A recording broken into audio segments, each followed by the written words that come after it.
একে দেরি হয়ে যাচ্ছে, এখানে দেখছি কারোর পাত্তা নেই। এই কোথায় গেলি রে? হ্যাঁ বাবা, এই তো আমি রেডি হয়ে গেছি, চলো। মেয়ে দেখতে যাবে বলে নাচতে নাচতে রেডি হয়ে গেছে। তোর মা কোথায়? বাবা, মা তো আগেই রেডি হয়ে গাড়িতে বসে গেছে, তুমি শুধু বাকি আছো। চলো চলো চলো।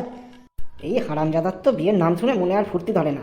আর এক ওই মহিলা কোথাও বেরোবার হলে আগে বাগে গিয়ে গাড়িতে বসে যাবে। বাহ, এই তো দেখছি আপনারা এসে গেছেন। তো রাস্তাঘাটে আসতে আপনাদের কোনো অসুবিধা হয়নি তো?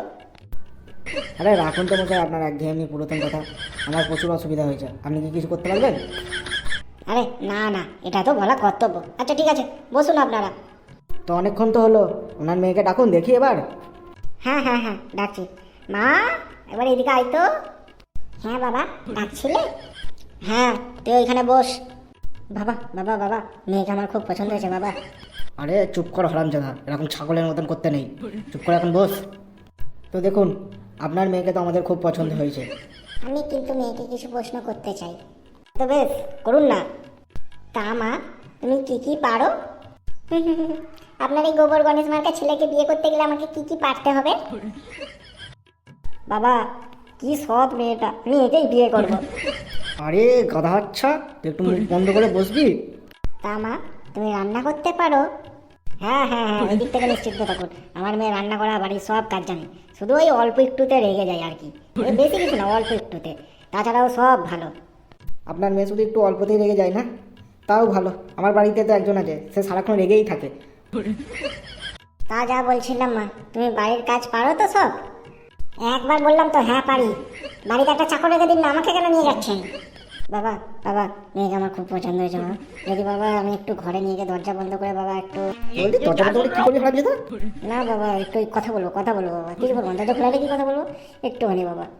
তো বলছিলাম, আপনাকে দেখতে তো খুবই সুন্দর লাগছে, কিন্তু আপনাকে দেখতে এত বাজে কেন লাগছে আমি কিছু বুঝতে পারছি না। এই যে আপনি এত সৎ না, আমার আপনাকে এই জন্যই খুব ভালো লেগেছে। আচ্ছা, আজ পর্যন্ত আপনার কটা বয়ফ্রেন্ড ছিল? আচ্ছা, 5টা। আচ্ছা আচ্ছা আচ্ছা, আপনার 5টা বয়ফ্রেন্ড ছিল এখনো পর্যন্ত, তাই তো? আরে চুপ করুন, আমাকে গুনতে দিন ভালো করে। 5টা বয়ফ্রেন্ড তো আমার 9th ক্লাসই হয়ে গেছিল, তারপরে এখনো অনেক হয়েছে, গুনতে দিন আগে। 9th ক্লাসে 5টা, পরে আবার অনেক, মানে বাবা বাবা বাবা, আমি মেয়েকে বিয়ে করবো না। এই মেয়ে না বাবা, একেবারে পুরো ধানি লঙ্কা। আমি এখান থেকে চললাম বাবা। ওই দাঁড়া, যাচ্ছিস? যা, এই ছেলেটাও চলে গেল। তো কি হবে, আমার মেয়েটার আর মনে হচ্ছে বিয়ে দিতে পারবো না। তো যাই হোক বন্ধুরা, ভিডিওটা ভালো লাগলে লাইক করো, কমেন্ট করে জানাও তোমাদের কেমন লাগলো ভিডিওটা। আর বন্ধুদের সাথে অবশ্যই ভিডিওটা শেয়ার করো। আর তুমি যদি চ্যানেলে নতুন হয়ে থাকো, চ্যানেলটিকে এক্ষুনি সাবস্ক্রাইব করো। আজকের জন্য এখানেই শেষ।